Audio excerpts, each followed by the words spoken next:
जन्मेजय ने किया नागों के नाश का यज्ञ, बचकर निकल गए थे ये दो सर्प। जन्मेजय अर्जुन के पौत्र राजा परीक्षित के पुत्र थे। राजा परीक्षित अभिमन्यु के पुत्र थे। जन्मेजय को जब यह पता चला कि मेरे पिता की मृत्यु तक्षक नामक सर्प के दंश से हुई, तो उन्होंने विश्व के सभी सर्पों को मारने के लिए नागदाह यज्ञ करवाया। उन यज्ञों की अग्नि में नागों को पटक दिया जाता था। एक विशिष्ट मंत्र द्वारा नाग स्वयं यज्ञ के पास पहुंच जाते थे। देश भर में नागदाह नामक स्थान मिल जाएंगे। संभवतः नागों के दाह से जुड़ा होने के कारण ही यह नाम होंगे। हालांकि उन्होंने यह यज्ञ कहाँ किया था? करकोटक। ऐसी मान्यता है कि सर्पदाह के एक घनघोर यज्ञ की अग्नि से एक करकोटक नामक सर्प ने अपनी जान बचाने के लिए उज्जैन में महाकाल राजा की शरण ले ली थी, जिसके चलते वह बच गया था। करकोटक शिव भक्त भी था। शिव जी की स्तुति के कारण करकोटक जन्मेजय के नाग यज्ञ से बच निकले थे और उज्जैन में उन्होंने शिव की घोर तपस्या की थी। करकोटेश्वर का एक प्राचीन उपेक्षित मंदिर आज भी 24 खंभा देवी के पास कोट मोहल्ले में है। हालांकि वर्तमान में करकोटेश्वर मंदिर माता हरसिद्धि के प्रांगण में है। तक्षक।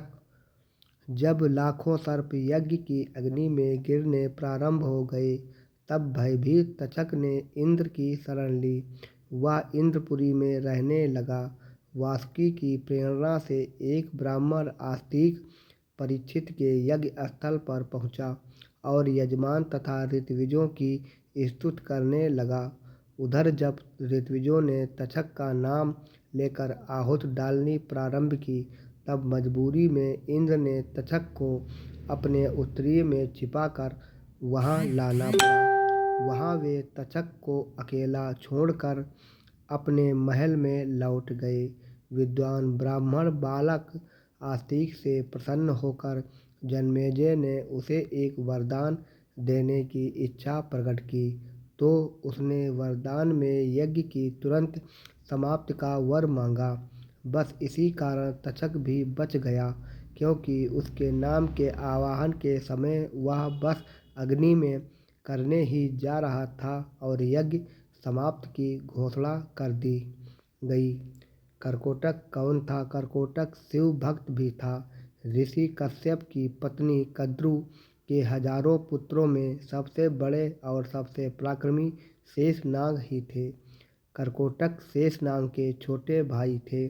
करकोटक और एरावत नाग कुल का इलाका पंजाब की इरावती नदी के आसपास का माना जाता है। करकोटक शिव के एक गण और नागों के राजा थे। नारद के शाप से वे एक अग्नि में पड़े थे, लेकिन नल ने उन्हें बचाया और करकोटक ने नल को ही डस लिया, जिससे राजा नल का रंग काला पड़ गया। लेकिन यह भी एक शाप के चलते ही हुआ। तब राजा नल को करकोटक वरदान देकर अंतर्ध्यान हो गए। कौन था तक्षक? 8 प्रमुख नागों में से एक कद्रु के पुत्र तक्षक भी पाताल में निवास करते हैं। इतिहासकारों के अनुसार तक्षक नाम की एक जाति थी, जिसका जातीय चिन्ह सर्प था। उनका राजा परीक्षित के साथ भयंकर युद्ध हुआ था, जिसमें परीक्षित मारे गए थे। तब उनके पुत्र जन्मेजय ने तक्षकों के साथ युद्ध कर उन्हें परास्त कर दिया था। हालांकि इतिहासकार मानते हैं कि पुराणकारों ने नागों के इतिहास को मिथक बनाकर उन्हें नाग ही घोषित कर दिया। तक्षक ने शमीक मुनि के शाप के आधार पर राजा परीक्षित को डसा लिया था। उसके बाद राजा परीक्षित के पुत्र जन्मेजय ने नाग जाति का नाश करने के लिए नाग यज्ञ करवाया था। वेद दुनिया के शोधानुसार तक्षक का राज तक्षशिला में था। समुद्र के भीतर तक्षक नाम का एक नाग पाया जाता है, जिसकी लंबाई लगभग 22 फुट की होती है और वह इतनी तेज गति से चलता है कि उसे कैमरे में कैद कर पाना मुश्किल है। ये सबसे भयानक सर्प होता है। राजा परीक्षित को साप। एक बार राजा परीक्षित आखेट हेतु वन में गए। वन्य पशुओं के पीछे दौड़ने के कारण वे प्यास से व्याकुल हो गए तथा जलाशय की खोज में इधर उधर घूमते घूमते वे समीक ऋषि के आश्रम में पहुंच गए। वहां पर समीक ऋषि नेत्र बंद किए हुए ब्रह्मा ध्यान में लीन बैठे थे। राजा परीक्षित ने उनसे जल मांगा, किंतु ध्यानमग्न होने के कारण समीक ऋषि ने कुछ भी उत्तर नहीं दिया। सिर पर स्वर्ण मुकुट पर निवास करते हुए कलयुग के प्रभाव से राजा परीक्षित को प्रतीत हुआ कि यह ऋषि ध्यानस्थ होने का ढोंग कर मेरा अपमान कर रहा है।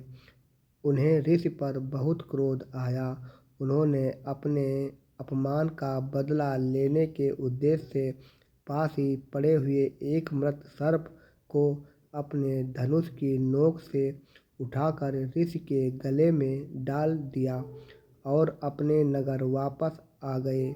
समीक ऋषि जब ध्यान साधना से जागृत हुए तो उन्होंने अपने गले में पड़े मृत सर्प को देखा। उन्हें ज्ञात ही नहीं हो पाया था कि उनके साथ राजा ने क्या किया है। उस दौरान समीक ऋषि के पुत्र संगी ऋषि आ पहुँचे और जब उन्होंने जाना कि उनके पिता का राजा ने अपमान किया है तो वे बहुत क्रोधित हुए। उन्होंने सोचा कि यदि यह राजा जीवित रहेगा तो इसी प्रकार ऋषियों का अपमान करता रहेगा। इस प्रकार विचार करके उस ऋषिकुमार ने तुरंत ही कमंडल से अपनी अंजुलि में जल लेकर तथा उसे मंत्रों से अभिमंत्रित करके राजा परीक्षित को यह शाप दे दिया कि जा, तुझे आज से 7वें दिन तक्षक सर्प डसेगा। समीक ऋषि कुछ समझ पाते इससे पहले तो संगी ऋषि ने शाप दे डाला। समीक ऋषि ने अपने पुत्र से कहा कि तूने यह अच्छा नहीं किया। वह राजा तो प्रजा का रक्षक है। उसने इतना बड़ा अपराध भी नहीं किया था कि उसे इतना बड़ा शाप दिया जाए।